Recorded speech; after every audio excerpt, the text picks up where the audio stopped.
Welcome back, everybody, to another episode of Talking Triathlon, the podcast where we usually sit down and talk all about the sport of triathlon. As you can see or hear this week, you are having a solo Tim Ford experience. My name is Tim Ford, one of the hosts of the podcast. James Bell is not here. We have had an interesting week in the world of podcasting this week. I was meant to do an interview with a certain professional triathlete who is now coming on next week. Who has had to sort of cancel last minute. So we've had to do a little bit of pivoting, which means that the episode that James recorded this week for next week, we're going to put in this week, just so you guys don't miss out, which is our Women's Ironman World Championships preview. James recorded that interview with David Tilbury-Davis, the coach of athletes like Skye Moench, Amelia Watkinson, previous coach of Lionel Sanders. He did the Ironman men's preview with James a couple of weeks ago. So we thought you'd get him back on to talk about the women's. That will be dropped in this week. And then I will do our episode with Hayden Wilde, who is next week. I was with Hayden in Malibu over the weekend and we were going to do a podcast. And then he had to suddenly do a last minute trip to Belgium and we just ran out of time to record it. So that'll be next week. But we wanted to make sure that there is an episode this week. So you've got me solo for the start. This podcast, as I sort of said, is Talking Triathlon. If you enjoy the podcast, you want to support the podcast, head to patreon.com/Talking Triathlon. You get access to our WhatsApp group, our Facebook group. We do bonus monthly shows. Thank you so much to everybody who has signed up recently. It means the world to us. I'll be honest, it's a little bit weird doing this by myself. I don't really know what to say. I was just in Malibu for the Super League. I don't know. I had lots of our listeners message me. I had a number of people come up and say hello to me at the race. So to all of you, thank you so much. It was a cool experience. Being on the sidelines, watching the best in the world do what they do. If you haven't had a chance yet, I'd encourage you to check out the racing. It was a good time. As I did a bit of pre and post race stuff. I think there's going to be some documentaries that come out, but it was cool to have the experience that I often have watching the race. You know, when you sit there and you watch a sporting event and you scream at the TV, do this, do that, to actually be able to do it in person and have a bit of a say about how the athletes do it. Was cool. And even just, actually really having some deep strategic conversations with the athletes and looking at the different ways we could do things and getting an insight into how they race was fascinating. And I mean, I'm very lucky. I'm pretty good mates with a lot of the athletes, but I think what we'll probably do for this month's, because we're in October somehow, this month's bonus episode, we'll probably do a bit of a behind the scenes of what it's like being, on the ground or, involved in the technical aspects of that race. And, as we always do in the bonus episodes, there's plenty of gossip when you get a bunch of athletes, and we had a good night out after the race. So there was a few drinks and people telling stories about this and that and, what we've heard and whispers. So as we do on our bonuses, we'll probably cover that stuff. But yeah, look, I think next week we'll do the interview with Hayden. I think we and James will then probably try to give our thoughts a little bit around the women's race in Nice, because I do have thoughts and things that I'd like to discuss with James. But look, what I'll do is I'll drop in the interview with James and Dave Tilbury-Davis, and then we'll have a bit of a chat afterwards. And yes, so as me and Tim have just said, once again this week, we are joined for a pre-championship race chat with David Tilbury-Davis, the coach of many professional athletes. How are you doing, David? You all right? Not too bad. Not too bad. As you can see, I have a nice Kona backdrop, but I'm not yet in Kona. So when are you going to Kona? I'll be there Tuesday onwards. Okay, cool. Are you looking forward to it? Yeah. It's I think there's a lot to be done and a lot of people to meet, and it's good to be there to help athletes, as they get to that very sharp sort of sticky point, like, hours before the race. So yeah. I'll be.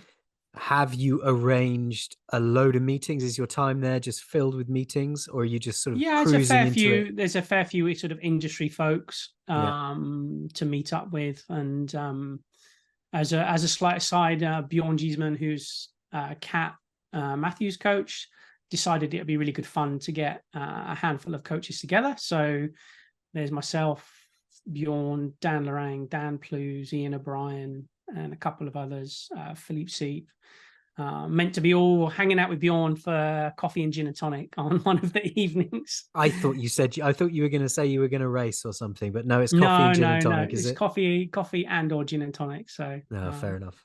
And banter, and some banter, I'm sure. I think combine the two and start with an espresso martini, you be golden. There you go. I like that idea. I might have to push that forward. So there we go. So we had you on a few weeks ago to talk about Nice, and your insights were really quite exceptional. It was a very detailed rundown of what may or may not happen in Nice.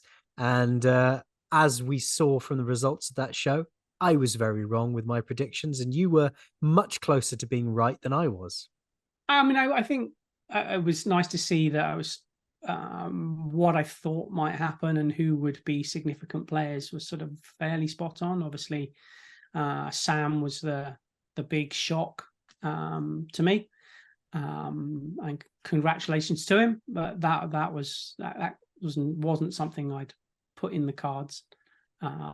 This race, obviously, I have a slightly more vested interest in. I have 2 female pros racing, so my the work I've done at sort of trying to understand the course and the dynamics and the factors at play leading into this race has sort of been a bit more in depth than it was for Nice. Yeah. So, I mean, when it comes to Nice, take Sam out of the equation, the anomaly. You were pretty spot on with your Patrick Lang prediction. He did exactly what you thought he would do, didn't he? Yeah, Patrick, Magnus, and then I'd put Leon Chevalier right up there in the mix, and Braden Curry. So sort of penalty aside, I think that would have been the outcome. Would have been sort of as I thought it might go, but yeah.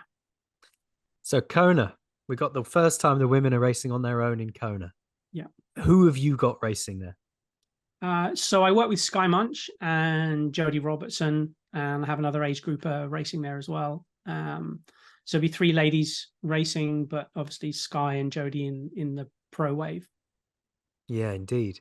And so going into a race like this, do you think the fact that it's a women only race has what sort of changes or impacts does that have on the dynamic of the race, if any at all?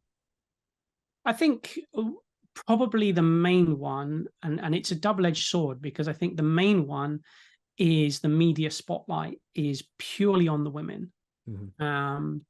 And the flip side of that is because the race has been split, men were in Nice, women are in Kona. There's obviously chatter that the media presence in Kona is diluted comparative to when the men and the women are racing Kona. That's not a reflection of it being women, it's a reflection of it being split, and just some companies, some media organizations just not being able to budget for being in both places with a big crew. So I think on the one hand that's probably diluted the media pressure and exposure that some of the players, the top players, will get. But on the other hand, I still think there is an element of that for the top players and sort of influence on the race dynamics. Whereas when the men's race has been there, and then I guess my assessment has been that the men have borne a brunt of that exposure. So the year, previously when we had the men and the women race, even though it was split on different days, there were still interviews with all the main players in the men's race. And then there was also interview with the women as well. But in essence, there's only so much that the media can do and take an interest in. So I think the spotlight is a lot more on the ladies this time. And I think maybe some people will embrace that. Some people will feel that actually, because of the dynamics of the race being split, that more media individuals and people have wanted sort of Zoom or podcast interviews than actual face-to-face work. So either way, I think there's that's an interesting aspect to the pressures upon the athletes beyond the need to perform and be in the best shape and feel fresh and feel ready. And is there any along those lines, when it comes to those additional pressures, is there any advice you've given to your athletes going into this weekend based around that? I would say, first and foremost, focus on being mentally relaxed. And if that means you need to say no to some things, then say no. Any good organization or sponsor will respect the fact that if you say, I'm not available from Wednesday onwards, would respect that. If they see you as a professional athlete, if they see you as a commodity, that might be a bit different. But I would say that Bob Babbitt aside, people are happy to go and have a sort of chat with Bob. I think Wednesday, I would say to any athlete sort of 3 days out from a world championship, you kind of need to be shutting down from all of that noise. Indeed. And it's a long way to travel as well, isn't it? I mean, you've got the travel in and the time zone change, if you've got a time zone change to take into account as well, and getting orientated and settled in. Yeah, and typically the rule of thumb is a very basic rule of thumb is a day per hour of time change.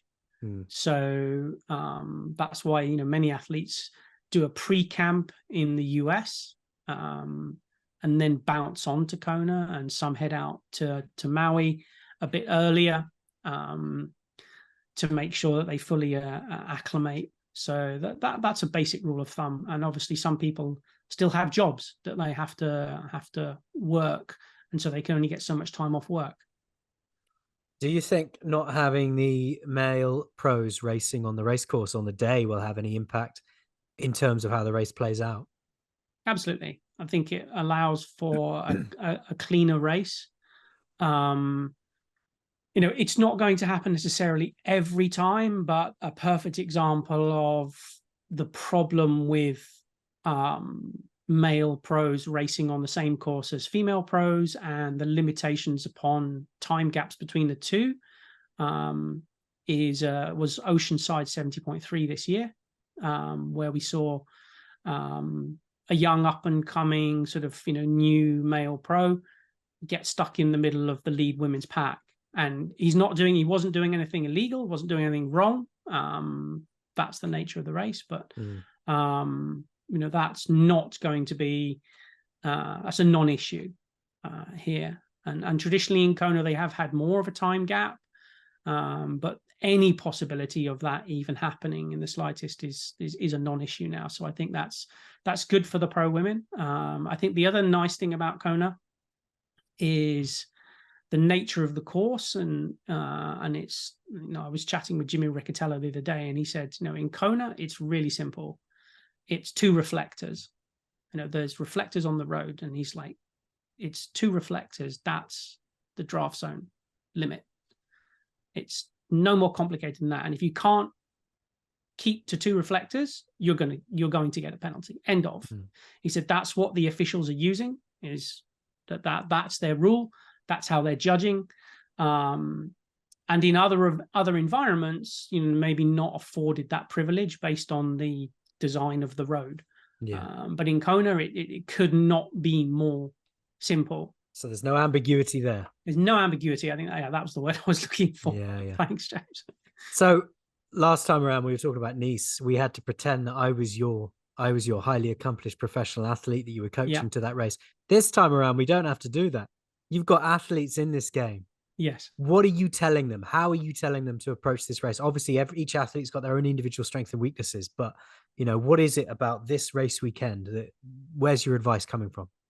I think there's a couple of aspects at play, and I think the first thing to look at is the depth and quality of this field. It's a hell of a field, isn't it? I think there's a strong argument that the quality of the women's field, and in fact, I say strong argument, it's kind of factually, Torsten mentioned to me the other day that the strength of field rating for Kona for the women is higher than it was for the men at Nice. So this is the deepest, strongest field that we've ever seen. Secondly, I think that the period of time that we had with COVID, it sort of allowed a lot of people to reflect on, okay, what are the sort of the details, the professional details that I should be paying attention to. So sort of 3-5 years ago, you know, there was definitely people leaving things on the table in terms of, you know, tire choice, the right helmet choice, waxing the chain, optimizing their aerodynamics, you know, choosing the right swim skin, you know, sleeveless or sleeved, and all these kinds of things, and super shoes. Everybody's dialed these details in. All the people that matter have dialed these details in. And so what that also means that I think we will see in Kona is for the very first time, we're likely to see a pretty significant pack form on the bike. And the flip side of that is, are a lot of these women used to riding in a large pack? And I put a question mark by that. I think that's not a criticism. That's just like the nature of racing. But I just don't think many of these ladies have been exposed to being in a 7, 8, 9, 12, 15 person pack, whereas the men, that's been the case at championship races for a few years. And what do you think? What impact do you think that's going to have on the race? Do you think that we're just going to see? Do you think we're going to see smaller packs forming, or we're going to see that big pack form and then it not quite pick up the speed it should? I think we will see a big pack form, or two big packs that might merge into one. And that's on the basis of how I think the swim will play out. Whether they bridge up, I think, will depend on a couple of individuals and how they're feeling on the day. I think the thing that many athletes forget is 12 meters, the women are racing at about 37 kilometers an hour. Can't put that in miles an hour straight off the bat, but they're racing about 37 kilometers an hour. So that's 12 meters is about 1.4 seconds, 1.2 seconds. So what that means is if there's 10, 15 people, you're only really ever about 20 seconds from the front of that group, which is not a lot of time. Now, the mental frailty comes when athletes start to worry about, I need to be at the front of that group, I need to be third wheel. And then that's where gambles and mistakes get made around, I'm going to ride to the front of the group, I'm going to get up there, and then then if the person that's leading them wants to overtake me again and I end up being second wheel, that's fine. But what they forget is that overtaking those 15 people is a very, very big match to burn. Hell of a match to burn. Get into the front of the pace line up the outside. Never easy. And it's never easy, and it's a big gamble. And I think because of the quality and the standard of biking in women's racing now, I'm not necessarily saying it's been weak in the past, but I would say sort of the bell curve has sort of fattened. So you're just seeing a lot more people that have done all their homework, dialed everything in, worked hard. And so you're seeing a lot more talent at the front end now. And I think what that also means is, traditionally in the past, where maybe you've seen people take a flyer off the front at sort of the 15, 10K mark, 15K mark, 30K mark, nobody's doing that now. No. Put aside the people that are at the front of the race because they've led out the swim, but in essence, riding a group off your wheel on the Queen K, it's not happening. It's not happening. No. And nobody's this isn't the Nice course, is it? You're not gonna see that sort of bike shenanigans that you saw in Nice. The one thing that you always see in Kona is you always see that first couple of miles up the bottom half of Palani, along Kauai High, back down, and then up Palani again until you get onto the Queen K. You always see that section ridden hard. That is always ridden hard, and there's a nervous energy there. And again, I think that's where a lot of people can make or break their race, where they can sort of burn some big matches trying to bridge up sooner or get at the front of a group just far too early. We found ourselves on the bike, but let's take it back to the swim. Absolutely. You think you know how the swim is going to, or you've got an interpretation of what you think is going to happen on the swim. What do you think is going to happen on the swim, David? I mean, we can't talk about the swim without talking about the Lucy Taylor Lauren dynamic. Exactly. For Lucy, and I generally don't know the answer to this. For Lucy, is it one of those situations like Singapore, where a PTO race, where she decides, you know what, it's not worth the energy expenditure of me pounding this swim out super hard, I'm just going to sit in? Or is it one of the situations where she says, I simply don't want Taylor with me, and I don't want Lauren with me, and she goes? Now, I don't think over 100 meters, I don't think there's anybody that can stay with Lucy. So I think the first 100 to 150 meters of the swim will be very telling. Agreed. Whether she makes that I gap don't have right Lucy's there here. I don't have Dan Lorang's here. No. But I think that first 150 meters will be super telling. Then the question becomes, does Lauren want the same situation with Taylor? Does she want to get on Lucy's feet and sit in, or is she more concerned about not towing Taylor, or do neither of them care? And they're both like, we're going to do our own swim, you do your swim. And then all of a sudden we might see a situation where the three of them are pushing the pace early on. I'm less sure that the three of them will end up by the turnaround together. I think it will splinter. You've got some other good swimmers in there. You've got Beck Clark, you've got Rachel Zelinskas. There's a few others there that are in, and Fenella, that are in that sort of Lottie Wilms. You've got a few that are in that sort of space between the tip of the spear and then what I consider is that chase pack. And that will be interesting to see whether that coalesces together or it splinters. Yeah, I mean, I've got a feeling Lucy will exit the swim on her own myself. I think she's going to if like you, I don't have anybody's ear on that camp. But, with the addition of Taylor Knibb in this race, if you're someone like Lucy Charles, you don't want her with you when you come out of the water. You want a bit of a chance to extend your lead on the bike and see what develops behind you, I think the conditions as well will dictate a lot. There's always a little bit of a swell that tends to come sort of diagonally across the course. If there's a lot of swell, that favors the Lucys and Fenellas of this world.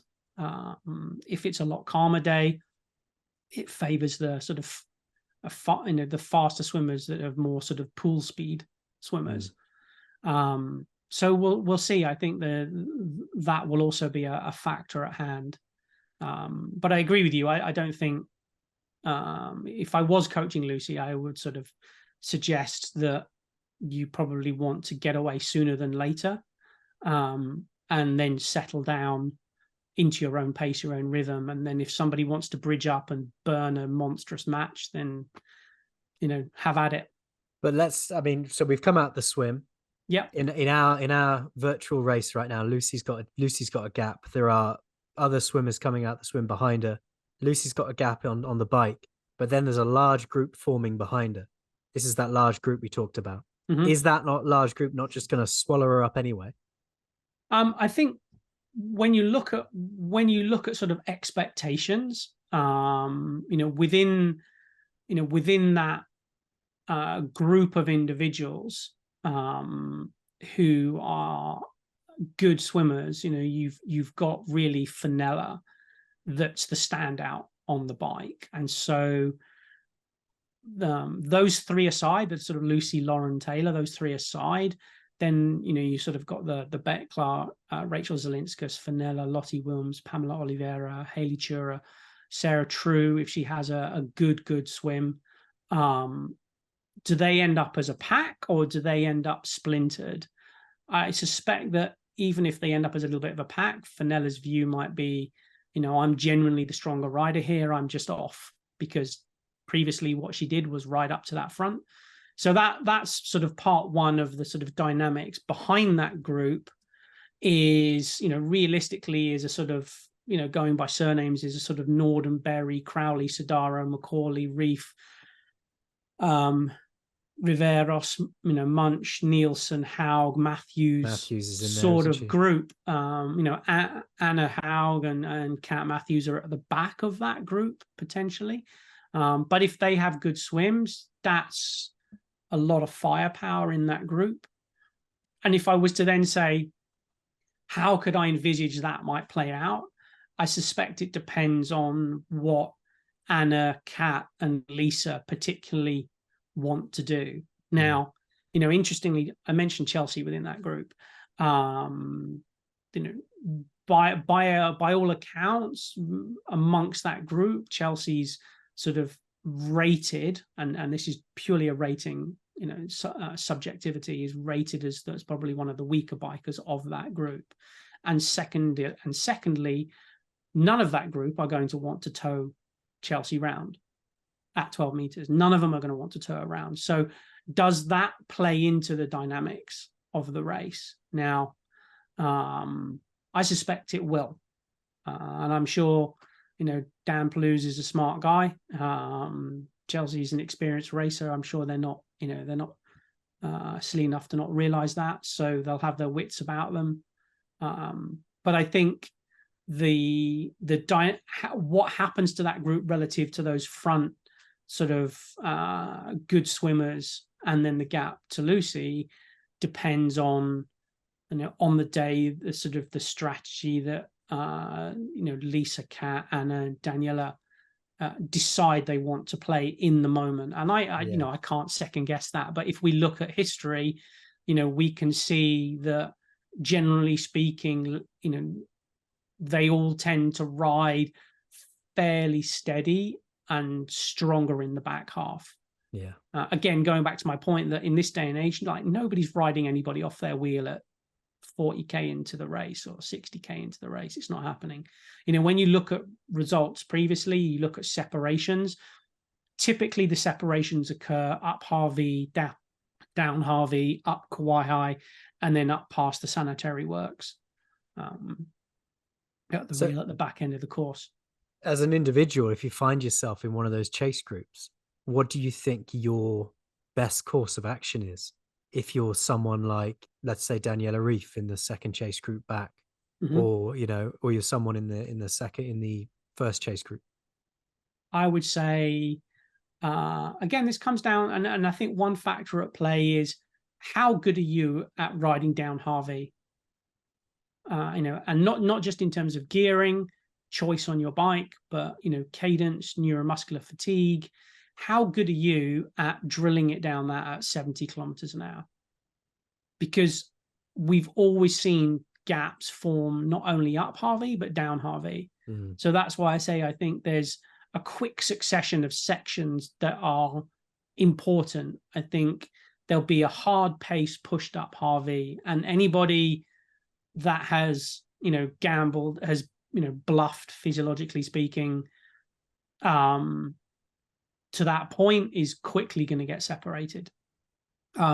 Likewise, having done that, turning around, coming down, who has both the skills, the gearing and the courage and the neuromuscular ability to spin a big gear down there at warp speed and again, create gaps. And then when they get to the bottom, physiologically speaking, it's a big change. It's suddenly like turn things around, push big power, lower cadence on the climb back up to the Queen K. And that's about a 6-7 minute climb. It's not massively steep, but it's about a 6-7 minute climb, and that'll hurt because you've just been spinning your legs, almost trying to chase after the pressure on the pedals.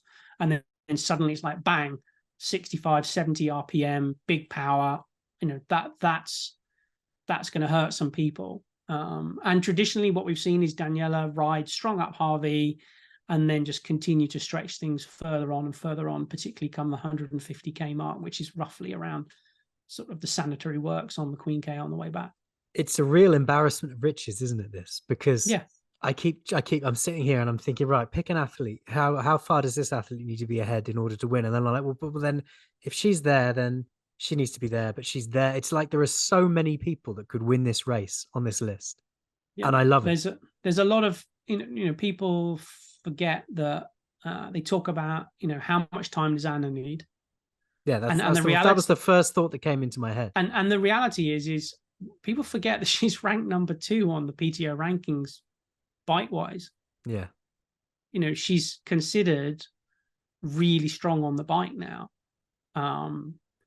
So that's a really interesting dynamic. And that's why I say, I think of that group at the back, the protagonists are potentially Anna, Kat, and Lisa. Now, that's not a criticism of the other ladies and their biking ability, particularly because I coach one of them and I know how well she is doing at the moment and how well she's going and what our strategy will be. But I think those are the 3 main protagonists. And along with Daniela and are we going to get a Roth Daniela, or are we going to get, previous Kona Daniela? I don't know. That's the thing, isn't it? I mean, there are so many names here that could have on their day, could have the race to win this race. I mean, if Daniela has a classic Daniela performance, then, you know, you would expect nothing but to see her on the top of that podium. Yeah. But we've got some wild cards in there because Taylor Knibb, for example, she's coming in. No one knows how she's going to perform in Kona. She's never done this race before. How do you think she'll be approaching the race? And do you think that she's got a shot on the win at this one? She wouldn't be there if she didn't think she had a shot at the win. Ian's, Ian as a coach, her coach, Ian O'Brien, he's a storied, successful coach. His Palmares is second to none. And, he will have thought through every angle and every aspect of this. Now, even that aside, everybody's talking about, well, hang on a minute, have you done the prep? You got to pay your dues prep wise in order to perform in Kona. And tell me about that prep. What do you mean by prep? Well, I think people forget that with Gustav and Christian, the Ironman related work that they put in leading into their championship performances was many months. It wasn't like spin on a dime and go do an Ironman 6 weeks time. So they may have already thought about doing Kona, assuming that they felt they were going to win 70.3 worlds. So when you say pay your dues, you're talking more from a physicality perspective. I'm talking in terms of, I mean, not in an old school pro cycling world where you've got to be a pro for 10 years before you can think about. No, I don't mean that. I don't mean that. I just mean sort of, metabolically speaking. Yeah. Where do your strengths and weaknesses lie? Are you, do you have a big gearbox and a turbo, that's required for ITU racing? They're all aerobic sports. Let's not forget that. I'm not pretending they're not aerobic sports and that sort of short course racing is anaerobic. I'm not saying that, but I think the skill set in short course racing is very explosive, very, if you to kind of take an extreme view, almost like cyclocross, it's like on the gas, off the gas, on the gas, off the gas. And physiologically, to be good at that requires certain inherent skill set in terms of your ability to use, lactic acid as a recycle it as a fuel, your use of carbohydrate. Ironman rewards efficiency. So the question becomes, whilst Taylor may have, in the purest sense, the engine, does she have the efficiency to fuel herself and her gut? We know about, train the gut, how much calories can they tolerate? How does that relate to how many calories they're actually expending at that power output? Has she been able to do that? Has she prepared for that? Has she done it in a way that she knows that her GI system is going to cope with it in the heat? And that, those are all boxes to tick that I'm sure Ian and Taylor and the rest of the crew around her have ticked, because it doesn't take a rocket scientist to kind of think on those things in this day and age. But it's still that's what I mean by paying the dues, and the run as well. Kona is not an easy run. It's hard surface and rolling, and it's desolate. There's no, the kind of the phrase that I use is, you get to the bottom of the energy lab and you turn around and you've got to go up it. There's no pom-poms and rah-rah there. There's nobody cheering. It's, soulless. Yeah. And if you don't truly understand your why, or, have experience of being in that place where you're, completely sort of mentally broken and, you just need to push on because it's 1 mile at a time, then that's, I think, a place where it can very quickly go sideways. And how, in terms of athletes that you coach, how do you try and instill that into them? When that moment comes, what do you lean on? I think it varies from athlete to athlete. For some, it might be their faith. For some, it might be, they need to prove something to themselves or to other people. For For some people, there's that, that why they're doing what they're doing. But I think if you haven't reflected on that, when you go to that deep, dark place, and you will in Kona, for sure, it's ultimately a course that there's no room for error. It will expose weakness, whether it's fueling, hydration, heat tolerance, pacing, exuberance, ego, any deviation on any of those things, or that you haven't, done your due diligence, any fault there will be exposed. Nobody wins Kona having dropped a bottle of nutrition, or having not really done a run longer than, an hour and 45 minutes. Nobody's pulling that off. So at the moment in our virtual race, we've got Lucy out front. We've got two groups formed behind. How do you see them coming into T2? Will they have caught up with Lucy Charles at that point? Or do you think she'll still have a bit of a gap, and then she'll have athletes with some serious run pedigree at different stages behind her, chasing her down? I think Taylor will be first into T2. I can't envisage it being any other way. I think behind, a little bit behind her, because she won't want to tow Lucy.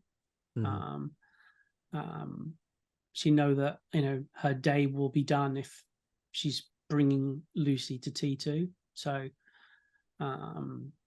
the question will be whether she stays on Lucy's feet, or if she bridges up to her, when is she going to just go by her like a rocket? And what's the implications of that? I think the next group that you'll potentially see will be Fenella and Lucy, and then it becomes a case of where's that chase group at? Yeah, and is Chelsea in that group? Yeah. And where's Daniela as well? Yeah, I mean, if that, looking at those group dynamics, I think Daniela would have to do something very special up, on that latter sort of Harvey, up, down Harvey, Kauai high climb. I think she'd have to do something very special to get away from Anna, Kat, Lisa, and as a consequence as well, the others, because there's like a concertina effect. Yeah. I'm not saying she can't, but there's the potential that just ends up being the chase group. So we got ourselves a foot race. Yeah, I think it will be a foot race. The only thing that I could see playing out is somehow at some point, a group of individuals within that larger group just decide fairly early days, we don't want Chelsea with us. That, like I said, nobody wants to tow Chelsea around, and that's not saying that she's weak on the bike. I'm just saying she's not as strong as Anna. She's not as strong as Taylor. So by definition, then there's going to be some horseplay, a lot. I would probably say around the 100K mark on the bike, where people decide, okay, we need to create separation here. That's the only thing. And if that move by certain individuals sticks, then I think you're going to see the sort of Taylor, Lucy, Fenella, and then that small group of individuals kind of fairly close to Lucy and Fenella. Committed bike pack that are trying to distance some of the stronger runners. Them being Chelsea, them being Anna. Maybe. And that is it going to be a Chris McCormack, Craig Alexander scenario where Chris pulled all the German Uber bikers aside and said, guys, we need to gap the runners from the get-go. Let's work together, and that's what they did, and to create that separation between the two of them. And that was a pre-race. Chris has talked about it, but that was a pre-race discussion of, guys, we need to create this separation. So I mean, Anna's got a hell of a run on her. So has Chelsea. Looking at the statistics that we've brought to this chat, and this is statistics only, not taking into account, environmental conditions or other metrics. Yeah. Chelsea would need about a minute on Anna, looking at those numbers alone. I think she'd need 2 minutes. You think she'd need 2 minutes? I think she'd need 2 minutes. And I think Taylor,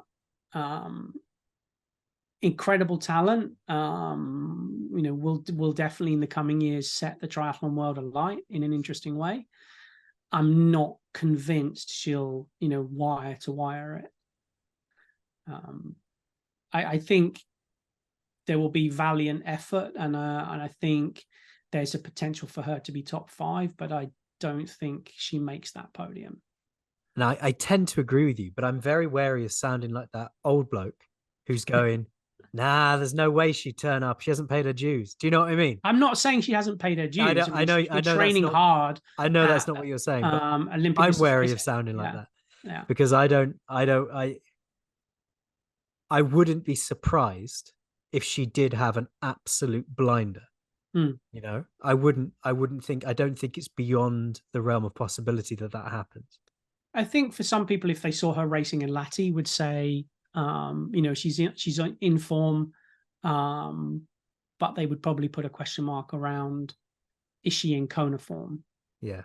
Course, condition, terrain. That I think is where my brain goes, because of the nature of the course and the nature of the beast. And like you say, the heat, the wind, and then the sort of mental side of this course in particular, where it gets very isolated, very alone.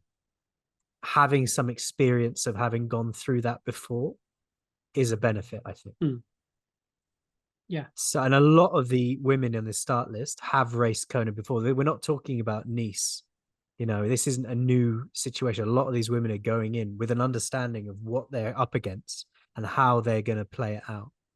Yeah, I mean, if you look at the notes, the average age of the sort of top 20 ranked women, excluding Taylor, is 36.2 years. Men was a shade over 31 for all of the men. So there's a lot more experience and a lot more Kona experience in this ladies' race. And I think it will lead to some interesting decision making on the day, and I think it will lead to some interesting pack dynamics that we're going to make it a great race to spectate. And it's tough to call that podium. It was going to be my next question: is do you think it's going to be an exciting race? I do think it'll be an exciting race, as Ironman races can be. There's a lot of factors at play. Is Lucy tired of being the bridesmaid, and in a performative sense, is Taylor going to knock it out of the park and scare everybody? Is Daniela going to put in a performance that's incredibly special? Is vintage? Is Anna gonna just run through everybody? Is Kat gonna run through everybody? Is Laura Philipp going to be, patient and wise and ruthless and run through everybody? There's a lot of players in there that are strong runners. I just think experience in the heat will reward the most. And, so if they've a lot of experience of racing in Kona and racing in hot places, I think it's likely to reward those individuals more than others. Yeah, I tend to agree with that as well. So I'm going to ask you to pick a podium. And I'm not going to give it to you because I've got people racing. Oh, come on. Oh, yeah. Give me an idea. No order, just names. I think you have to look at form. And you have to look at factors of recovery and racing. If you look at the amount of racing that individuals have done, who have got the least amount of racing in their body, and that's basically Sarah True, Daniela Ryf, Chelsea Sodaro, and Kat Matthews. And they have the least amount of racing in their body for the last 12 months. So of those individuals, you've got 3 individuals that are significant game players. So I think you're going to see Kat up there. I'd like to think that you'll see Daniela up there. You're going to see Anna up there. You're going to see Chelsea up there. You're going to see Laura Philipp up there. You're going to see Taylor up there. You're going to see Lucy up there. I mean, I potentially think it's one of those situations where you could literally see the top 10 of the women finish within 10 minutes of each other. Yeah, it's one of those, isn't it? I think it's one of those where I think it's going to be a lot of, it's going to come down to tiny decisions that accumulate, who's made poor decisions, in that first sort of 6 miles, who's made poor decisions along the Queen K, who's made poor decisions up Harvey, who's made poor decisions up Kauai High, who's made poor decisions like in that first mile or two of the run. Interesting statistic is when Patrick won against Lionel, when I was coaching Lionel and he got second, the difference in pace between Patrick's first mile, and that includes going, out of transition and up the bottom half of Palani, the difference in between pace between his first and his last mile was like less than 15 seconds. I love it. So it's going to reward that kind of, wisdom and diligence, that's going to lead to the sort of the least amount of time lost. But I do think it will be one of those races where we'll just see a really close finish. I don't think you're going to see anybody like minutes and minutes and minutes in front of everybody else, No, I tend to agree with that. I think the only chance that we might see something like that happen is if we see a situation play out where someone like Anna Haug finds herself nearer the front of those bike groups going into T2 and is able to run minutes into people in the marathon. Yeah. I mean, potentially if Anna has a really good swim, comes with that group. Yeah, exactly. And Kat has a good swim and then just sits in that group with, herself, Kat and Lisa. And, I know, Sky is biking really strong at the moment. Chelsea's there as well. There's just a lot of firepower. And they all just ride really steady and really strong and Anna, conserve some energy. You could literally see a situation where her and Chelsea come off the bike at T2 and then just run shoulder to shoulder. Not that I, as a coach, I would ever want to see two athletes running shoulder to shoulder. But they could then just be pushing and pushing and pushing each other all the way to the front. You know who I think is going to win? Who? I think Laura Phillips is going to do it, mate. I mean, she has the chops, so to speak. She has the chops. Tallinn. I know how much. Have a sense of how much power she was pushing in Lahti. I think that's one of those individuals that's just behind that sort of Anna and Kat. So Laura's race depends on her swim.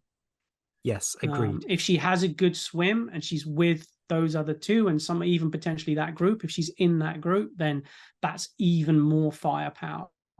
And then it comes down to like the dynamics of that group. Like I said right at the beginning, who can stay calm, stay at 2 reflectors, just relax, let the day play out, and then understand that moves typically get made later in the race, or who starts getting silly trying to make a difference and bridge gaps early days.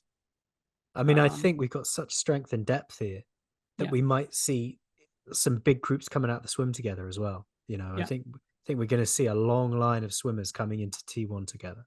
Yeah, with some exceptions who are out the front, who are the real true dolphins of the start list. I think whilst people might make a deal out of whether Taylor stays with Lucy or not, or you're even on Lauren's feet, or what Fenella does, I see where Taylor comes out in the swim as a non-factor. She's going to come out in front of that group. And she might be with Lucy, she might not. She might be with Fenella, she might not. She might be with Lauren, she might not. But I think that's a non-factor, because I think once she gets on the bike, I think she'll be pushing the pace. I'd just be curious to see how she pushes that pace, because, I know the power that it takes and I know the metabolic cost of that. And, you start pushing as a lady, you start pushing sort of 230, 240 watts for a couple of hours, that's a lot of, energy expended, and you have to fuel it. It has to come from somewhere. Ironman is a managed bankruptcy. That's what I say to my athletes, and it's like, who can manage that best, energetically speaking. Yeah, because you can never get in as much as you're spending. Yeah, and you can't. And once pro racing these days is, if you drop a bottle of nutrition, and most pros are racing with some concentrate, or a bottle that's like double strength, and then they're sort of having some water with it. You drop a bottle like that, and you're not fixing it with on-course nutrition. You might have special needs you can stop at, but you ask Craig Alexander what happens if you stop at special needs. It then requires 30 minutes of near 70.3 power to bridge back up. So nobody wants to stop at special needs. No. And nobody wants to drop any nutrition. So it'll be a good race. We have got an exceptional race coming up, mate, and it'll be very interesting to see how it plays out. Do you have a plan of action for you on the day? Do you know where you're going to be and what you're going to be doing? I think for me, once it comes to the race day, it's more a case of me giving feedback to the athletes that they want, rather than I feel I need to give them. So, Sky and Jody particularly might want me to give splits. They might not want me to give splits. That will be their decision next week as to what information they want. Where I like to find myself typically is get a good view of the sort of initial couple of 100 meters of the swim, and then I kind of tend to make my way up to the Queen K above Palani, because there's nothing really, you can't tell anybody anything coming out of T1, and there's nothing really exciting that you're going to observe at the hot corner.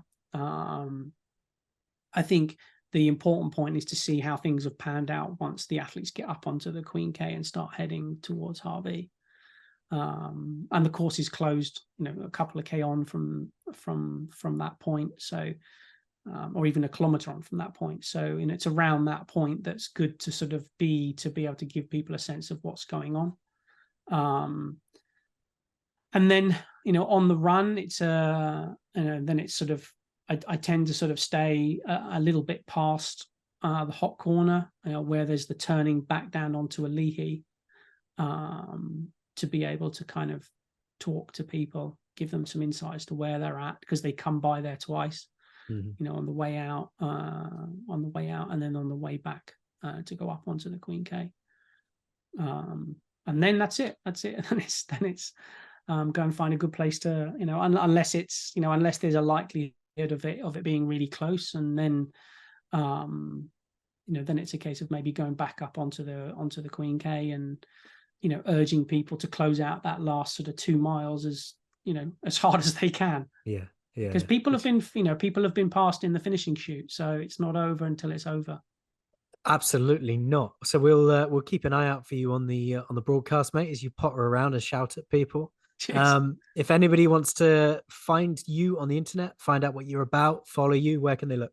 At Tilbury-Davis on Instagram, and my website's tilburydavis.com. Cool, man.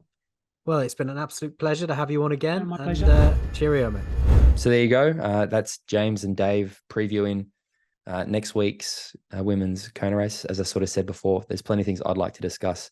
I think, I don't know about everybody else, but I feel like this year, it feels like it's really like dragged on a lot to me. I mean, I was talking with people earlier today, and having Kona after having the men's, it really is, I am concerned. I think I've verbalized this in other episodes, but it does feel like the women's race, which I actually genuinely think, like, at least at the time of recording, no one's pulled out yet, but it's a much stronger field than the men's field. And I am concerned that people are running out of steam a little bit. Like it just feels like we've had so many big events this year that it's like, oh, here we go again. And it's not, this isn't, and I don't think it's I'm not criticizing the women. I think that like I actually have found that most races this year, I've probably preferred the women's race than the men's, but it does concern me because I am a bit like, yeah, God, here we go again. But I'm really excited to see everything that happens in Kona next week. Yeah, I feel like we're going to see things that we haven't seen before. You know, the fact that Taylor Knibb's lining up there, we just don't know what to expect. We've seen Anne Haug absolutely dominating this year, or most of the time on the runs. Dani Ryf, if she did what she did in Roth, I think she'll be hard to beat. Kat Matthews, unfinished business because she didn't even get to race last year. There's so many potential results in Kona. So yeah, I think I'll have a conversation with James about that next week. But I hope you guys enjoyed the chat that he had with Dave. Dave, you know, has an extreme level of knowledge and detail that he's able to provide that we thought would be valuable to you, our listeners. You know, me and James can talk as much shit as we want and speculate and guesstimate and stuff like that. But, you know, Dave is one of the best coaches in the world and has worked with, you know, he was Lionel Sanders' coach when he finished second. And, you know, he's got Sky Monch racing this week, you know, next weekend over there. And, you know, he's worked with so many other athletes. He's Ash General's coach. He's Josh Amberg's coach. That, you know, I think he had real, I haven't listened to it yet, but has real insight. But that's sort of it for me. This might be a slightly shorter episode, but as we say, please, if you enjoy this, you want to get access to the bonus content. As I said, we'll do behind the scenes of Super League this month. We'll probably record that next week. Head to patreon.com/talking triathlon. Literally all the money we raise from that podcast goes straight back into the podcast. It's how we pay our video editor who does the YouTube videos. And the reels that we put up on social media. We are trying to get to 1,000 subscribers on our YouTube channel. So please, if you listen to this, even if you don't want to watch it on YouTube, please head to Talking Triathlon and subscribe. It's been so great since we've rebranded, actually, seeing how many new people have jumped on board. Even our downloads have grown by like 35% or something. So I think that changing the name to Talking Triathlon was definitely a positive. But yeah, please get involved with the Patreon. It's a really cool group of people. We, you know, literally chat during races, and as I said at the start, having people come up to me and have chats with me in Malibu and stuff like it was really, really cool. And even having the group chat going, people who are watching the broadcast in our WhatsApp group and sort of sending me messages while I was on the side of the course was awesome. But we'll be back, next week. I'll be chatting with Hayden. James might be, I'm not sure. He's currently supporting an ultra marathon somewhere. But yeah, if you want to find out more, you can follow Talking Triathlon on social media. I think we're at Talk Triathlon on Twitter. We're at Talking Triathlon on Instagram. Subscribe to us on YouTube. You can search Talking Triathlon, or you can find us on all podcatchers. If you watch this on YouTube and want to listen, that's a great way to do it. If you want to follow me, I'm at tford14 on Instagram, and I think I'm at tjford14 on Twitter or X or whatever it's called now. Jimbo is at bale.james85, I believe, on everything, but pretty much search James Bale and look for a bald man and you'll find Jimbo. Yeah, Dave Tilbury-Davis. Just search Dave Tilbury-Davis. He coaches age group as he coaches pros. Very, very, very good guy, and I think a lucky resource. But yeah, that's it for me. If you guys have any guests or people you'd like us to talk to in the future, please get in touch. The best way, I think, to communicate with us is we've got the talkingtriathlon@gmail.com account. But if you have thoughts about the episode, or you disagree, or you'd like to, you know, ask questions, whatever, the YouTube channel is probably the best place to do that. I do check the comments on the YouTube fairly regularly. It's funny. I think we must have one person out there who doesn't like what we do, because most videos, it's like, you know, 10 likes, 1 dislike, 70 likes, 1 dislike. So there's always one person who dislikes. So I don't know whether they just don't like us or what it is. But yeah, if you are listening on YouTube, please like, subscribe, all that stuff, even though you're probably not, you probably listen to this. But I'm just talking because I'm trying to get this episode to an hour. I think it's good enough. Guys, thank you very much for listening. Until next time, we'll talk to you later. Cheerio.